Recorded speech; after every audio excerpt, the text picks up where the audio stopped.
All right, going to be putting on the bottom bracket on today. Ultegra, which is part number SMBBR60, code name Ultegra. In road riding, that's second from the top. We got Durace, Ultegra.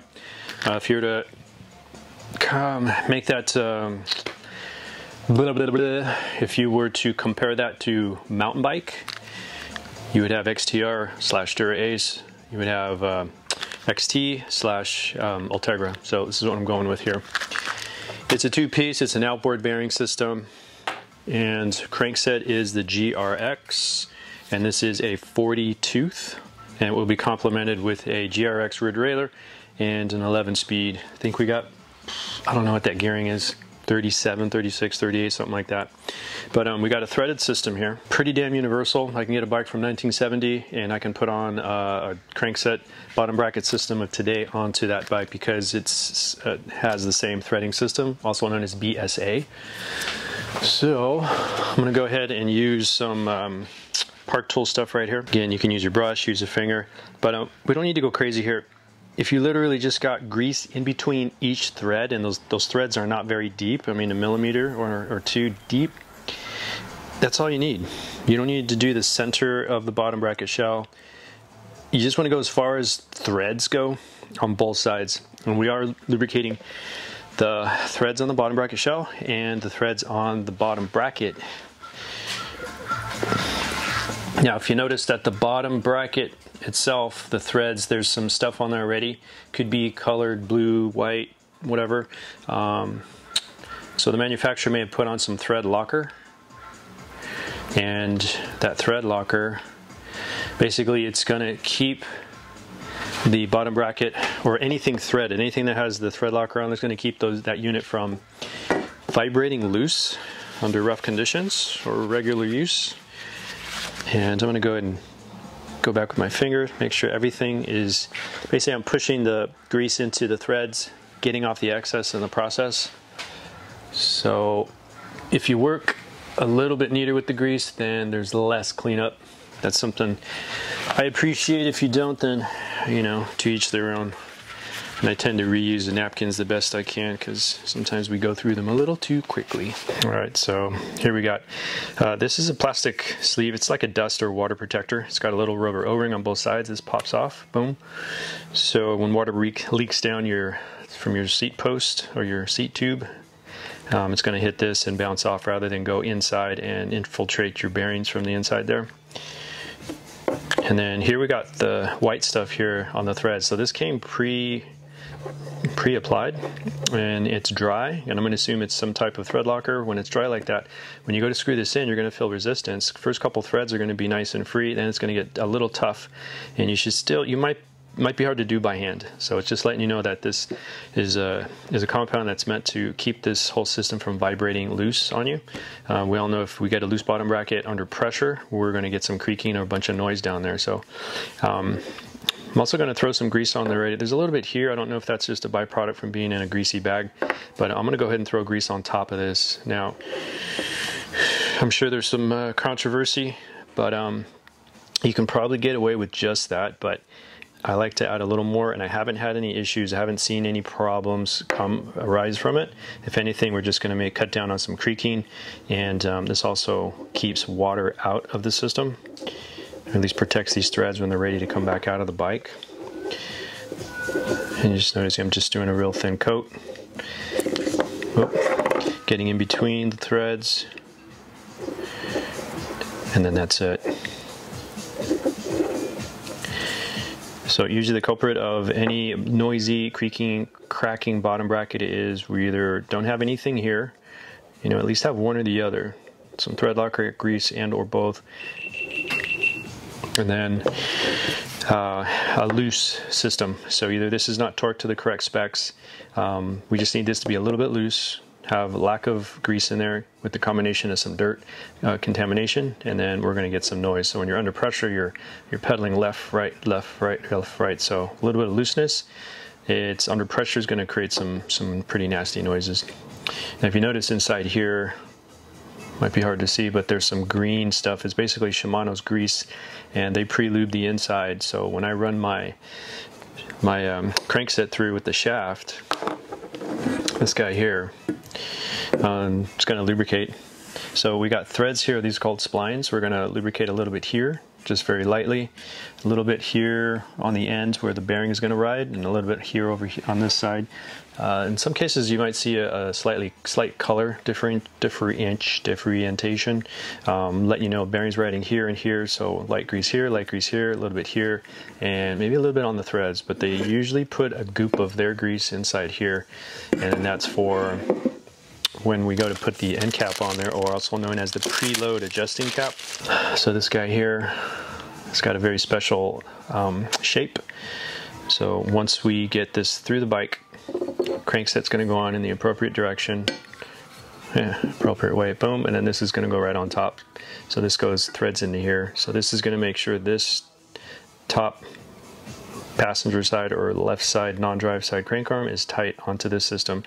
So we're going to take any of the play out so there's no side to side movement, and this is only finger tight. This is just like the top cap on your headset. So again, we're just gentle pressure, getting play out, not so tight where the bearings are going to be hard to spin, or this thing's going to be hard to spin. And then we got two bolts here, pinch bolts, very similar to your headset again. So this would be like the stem. We got pinch bolt, pinch bolt. So once we tighten up or get your preload adjustment here, which could be anywhere from like 1 to 2 Newton meters, then we're going to lock it in by tightening these two nuts here. There's no sticker on this one, but on the road crankset, usually a sticker here, and it says tighten to between 12 and 14 Newton meters, so I'll hit it about 12, 13. Also, there's a plastic clip here, and Shimano puts this little safety piece in here. Basically, it's like a hook that comes up, does this. So probably in this situation, it's going to push up. Whoop, probably this one right here. So from here, this is going to come up. It doesn't come up very high. So when this comes up, there's actually a pin inside here you can't see. It lifts up, and then when you go to push this down, it's going to engage with this hole right here. So it acts as a safety. Not 100% clear on how it works, but my interpretation is if your pinch bolts came loose, as long as this is down in the engaged system, it's going to hang on to this shaft right here, so you're not going to lose this crank arm. And hopefully you notice that there's so much looseness, you'll stop, pull over, and see what's going on before you lose everything altogether. A lot of times this plastic piece gets missed, so it's plastic with a pin insertion. Actually, I'll show you what that looks like too. I believe we're going to use the bolt on this side here. Just going to loosen this all the way. Take it out 100%. Then this plastic piece lifts up. Oh, so a little O-ring here. This O-ring, which is plastic based, I believe, sits on the back side here, and it's most likely metal with the plastic coating or rubber coating. At least it sounds like it's got some thickness to it, and it may have a little step to it. So the step is going to go down inward like this, and plus I could see more grease on one side because they had grease there. So don't lose that guy. Most likely it's a bushing of some sort, so hopefully it doesn't cause any binding if you're missing that. But this guy right here, this pin, really hard to see, but that pin is sticking out probably about 2 millimeters. So this hook system, as the hook turns or goes down, it drops that pin downward, and then it goes into the shaft here of that hole. Boom. So I've seen this get bent, or the pin gets mushed, or missing altogether. Not the end of the world. It still functions. You can still be safe. You can still get a good adjustment, but I believe it's a safety, just a backup safety. A lot of times Shimano will put a backup safety to the safety, and then going back together. This right here is the other Park Tool that's going to turn your pre-adjusting load knob. Boom. It's going to fit in there nicely. And then there's also a little point on here. You can catch that. This point right here, this is meant to come in and push this guy up. So you come in the split of this piece, boom, flick it, and that piece will knock up. It'll move up this way. And if you don't have that, then you can use a thin screwdriver to flick that up. But also the other tool, super basic, does a job. It's a 2-in-1. This is for bottom brackets. This is the BBT-9. It's for particular bottom brackets. Could be the one that we're doing, but this one's obviously too big. So in these kits, sometimes they'll give you an adapter a piece of plastic that fits this outer diameter, and then it fits this tool, so you can use that in conjunction, or you can just buy the appropriate tool, which I'll get you the tool number. But going to the other side, same thing. This guy has a particular shape. It'll fit right there, and then we can spin this guy on. Notice they give you plastic. Anytime they force you to use fingers, it's telling you do not tighten with a tool. Do not over tighten, just get it finger tight, get it snug. But I prefer this guy. It's really cool. It's almost like a butterfly. And if things are real tough, in the center you can put an 8mm hex. We also got 2 holes here on each side, so I can stick something in there if I needed to unwedge something loose. But again, fingertips is all that's needed most of the time. All right, so we got everything lubricated, threads on the bottom bracket, shell, and the actual bottom bracket. So we do have the left and right, and most of these have some markings. This one says tighten with the direction going this way, and it has L for left if I'm sitting on the bike. Left side non-drive side is going to be regular tightening, righty-tighty. If I'm over here, I'd say about 99% of the bikes you're going to run into are going to be a left-handed thread, meaning it's tightening to the left, so we're going lefty-tighty. So when I tighten this up, I'm going to be going counterclockwise, and it should be signified by, on this one at least, with an R and the tightening direction, arrow going that way, so I'm going to be tightening that way. Sure, as you start your tightening motion, and do long turns if you can. If you get stuck right away, don't force it, even with fingers. But if we're working with fingers first with no tool in your hand, most of the time you're going to be okay. You won't hurt anything. They should give us enough threads here where it's clean, so we should get. So if I'm getting stuck right away trying to tighten the correct direction, I'm going to go opposite direction. Again, trying to keep this whole part nice and flat against the system rather than crooked. So I'm going to go opposite direction, which means I'm going to go in the tightening motion and do long nice turns with gentle pressure inward. You're going to feel a little click or a little drop in of that first thread, and if you don't feel it, kind of go back, reset your wrist until, boom, I felt something right there. I don't know if you heard that, but stop immediately as soon as you hear or feel something. Now I'm going to go start tightening motion, and whoa, that feels very tough right off the bat. So I'm also assuming these threads are nice and clean, ready to go from the factory.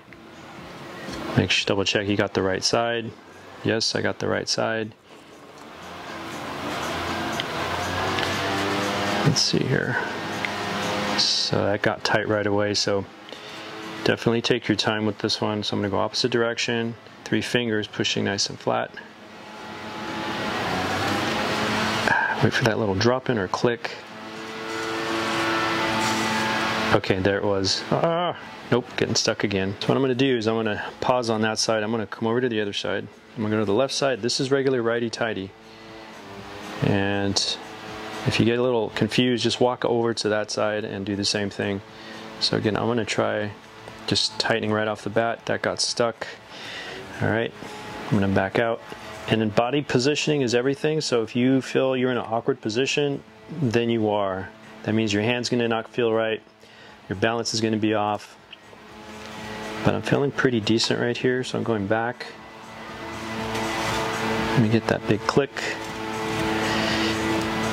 Man, sheesh. This is not, oof.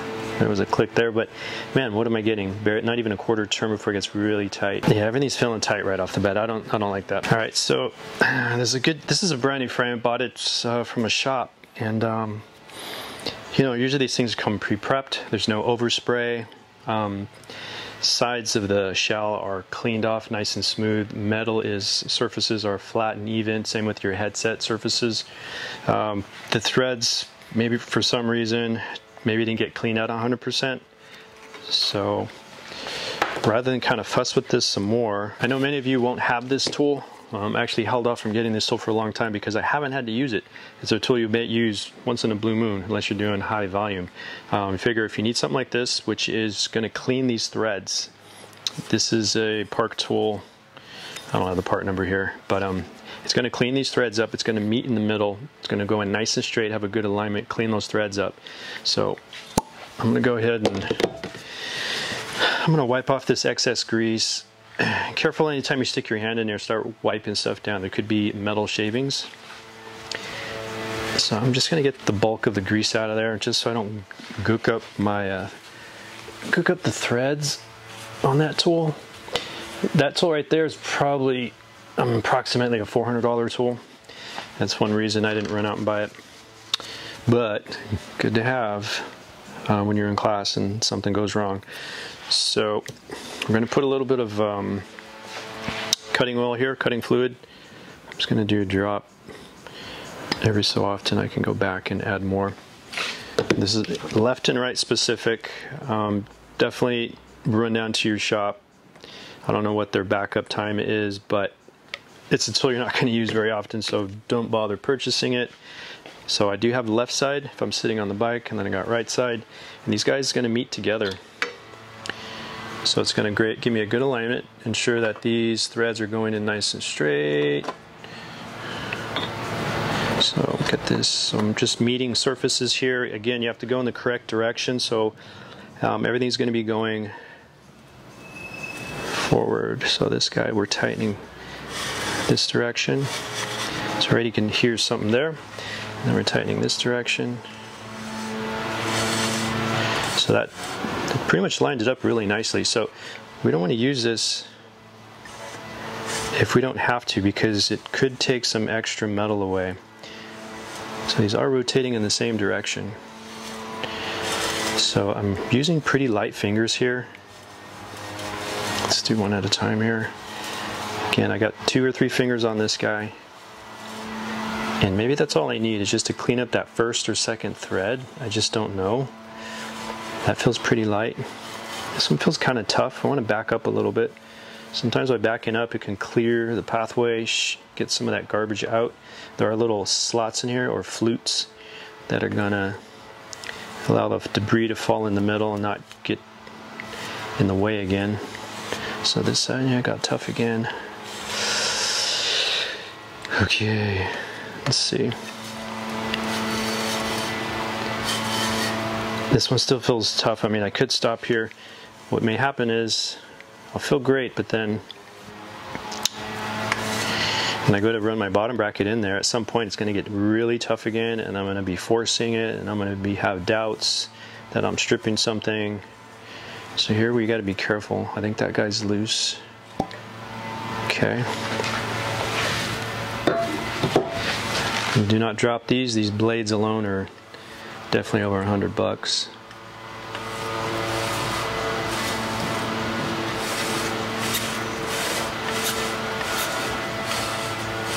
Just make sure you brace well.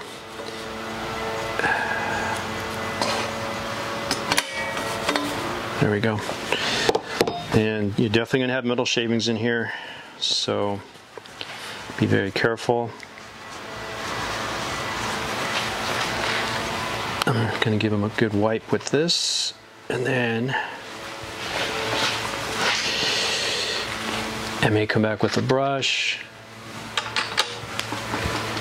I may come back with some air, just so we get all those metal fragments out of there.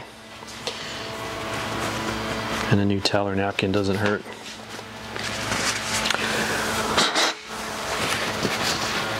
Of course, when I meant air compressor.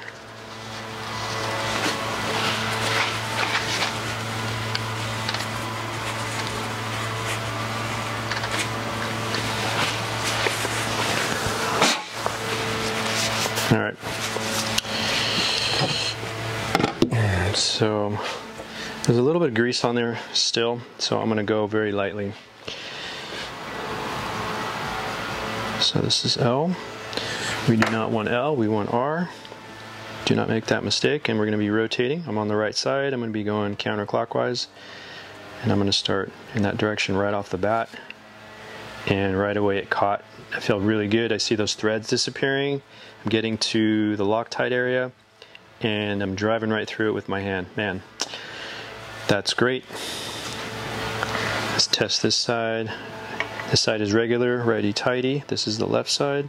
I'm gonna go backwards a little bit. Go forward. Oh, not yet. Nice long turn. Have it drop in. Boom. Is that it? Nope. That it? Nope. Okay, there we go. Nice. All right, so no struggle on my end right there. So that's great. A quick fix right there. Unfortunately, that's going to slow down your whole job. You got to stop, find a shop, see if they're available, see what the cost is, run it down there, leave it there. All for just having those threads a little bit marred up, just a little bit, both sides, you know. Shit happens, so let's move on. All right, so I went ahead and re-greased those bottom bracket threads, and we're gonna put this in. So this system may come with spacers. There's going to be directions. When you get the box, it gives you a piece of paper. You think it's directions, it's not. They just wasting paper basically in different languages. They force you to go online and go down the rabbit hole, in my opinion. So that's what's frustrating on my end. It lets you memorize everything, which I don't memorize everything. Basically, those spacers are going to have the bottom bracket sit outward more, or inward more, depending on what you need or what you do, which means that when you put your crank on, I'll pretend this is a crank with your chainring, it's going to make your chainring sit in a certain position. You're either close to the frame or you're further out from the frame. We're not running a front derailleur, so it may or may not have anything to do with that. If you're running a front derailleur, then of course if we're kicked out too far and the chainring is out further, and when you go to shift into that bigger ring, the derailleur may not reach it because everything is too far out. So you got to relieve a spacer so it sits closer. Bottom bracket sits closer to the frame, and then the whole chainring crankset sits closer. So then now you can reach. And same thing could happen on the other end when you're on the low on the small gear. So come to think of it, they didn't give me any spacers on this guy, so I'm running a single speed. I'm going to run this. I'm going to put it in there if I run into something, or I'll go back and do some homework. If I got to change something up, not a big deal. This system works pretty easy. So right side. Again, we can always start opposite direction, half turn. I didn't even do a quarter turn, and I felt it click in, and then just start tightening. So I'm going to hand tighten this one, get it snug, and then this other side over here. And that got tight, so just run back a little bit. Nope, tight again. Oof, this guy's, it is a left. Come on.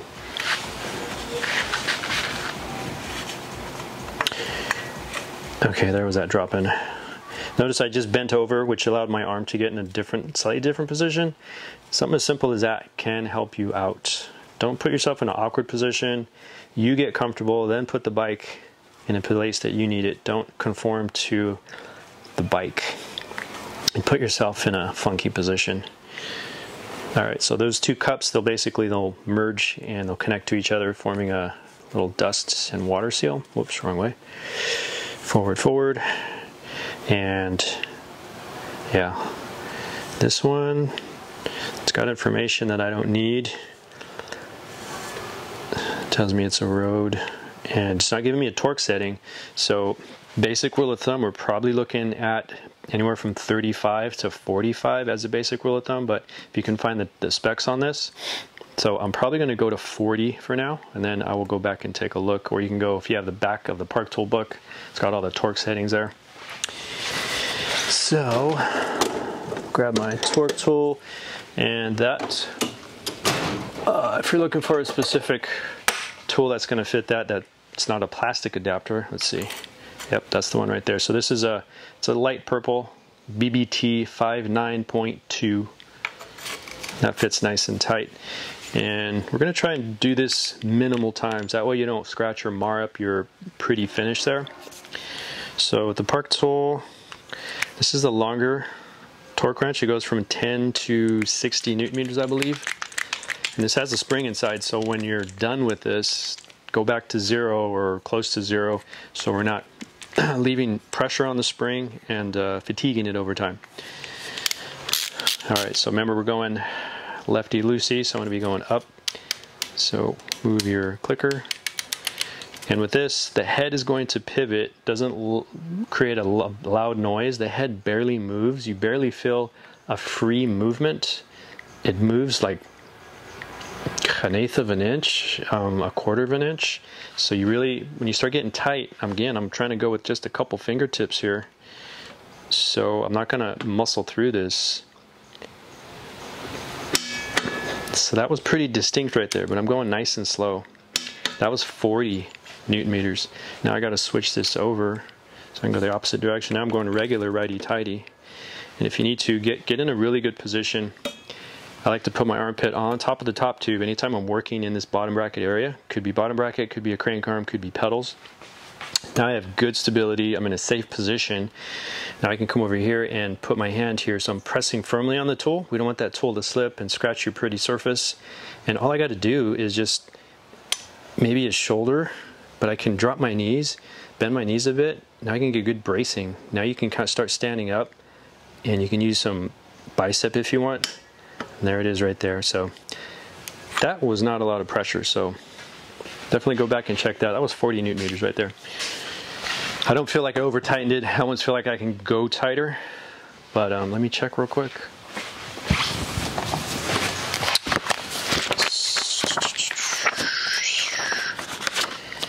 Torque recommendations. Let's see, we're pedal, crankset, bottom bracket area. You may or may not have what we need here. So we got crank bolt, chainring, bottom bracket cartridge, and let's see here. We got Shimano Hollow Tech 2, and that's what we're running here because our shaft is hollow. It's actually a GRX, but same idea, same principle. Let's see what else they have here.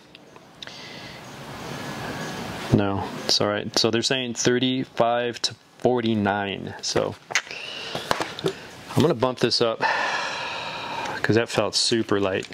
I'm gonna go 46. So come back on this side, and then when you're working over here, you got tools in your hand. Watch out you don't bing that nice paint job, whether it's yours or a customer's. So go slow, be always thinking. Getting my tools on this guy. Arm over the top tube, and that thing barely moved, but it got me to move. Now I can actually stay here. See, I'm gonna be going up. Now I can get two hands on it, or if you feel confident that this is gonna stay on, but I'm gonna keep two hands here. One, boom. I could definitely see that going to 49, but I think we're okay. And then we're gonna wind down this guy here.